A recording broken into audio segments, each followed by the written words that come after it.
Well, a kale salad would be really great. And so this is kind of comes from my interest as a gardener. I'm much more enthusiastic and interested in growing food than I am preparing it, but when you grow something and you have to do something with it. So this is kind of how I wound up here. Kale is a great starter plant even. It's not that demanding in terms of soil quality, and in the wintertime it'll withstand a frost, so it's a pleasant time to be out in your yard, and it grows this big beautiful plant, so it really looks like you know what you're doing. So it's a skill level 1 in terms of gardening plant. A lot of people have never really has everybody tasted kale? Everybody has kale as part of your diet? So you know that there's, okay, are you new? Seriously? I'm excited. Okay, so a lot of people may be put off because it tends to have a bad reputation for bitterness and toughness. But we're going to address both of those today. The bitterness, bitter is not a bad flavor. It's kind of got a bad reputation, but it's really not a bad flavor because if you mix it with other strong flavors, it can really add some depth and interest to it. So since this is already chopped up and it's already been washed, all I'm going to do is put it in the bowl right away. And it does have definitely strong, fragrant aroma. And it's one of the superfoods. I think we're trying to go for a super summer and a super salad. So this is kale's, I'm sure you've all heard about it. It's super nutrition. If you're just eating kale, especially when it's raw, you could spend a lot of time just chewing.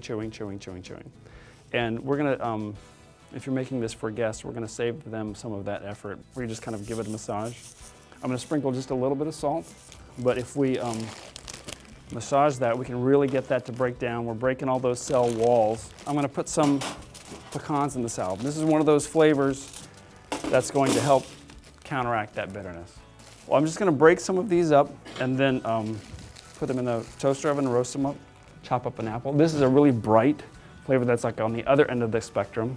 The pecans have that kind of deep, little bit of fat, little bit of smokiness, kind of that heavy kind of flavor. And this is gonna be something that's really bright and light with some tart. Okay, so I think why don't I start making the dressing? So I'm gonna use some olive oil and some apple cider vinegar.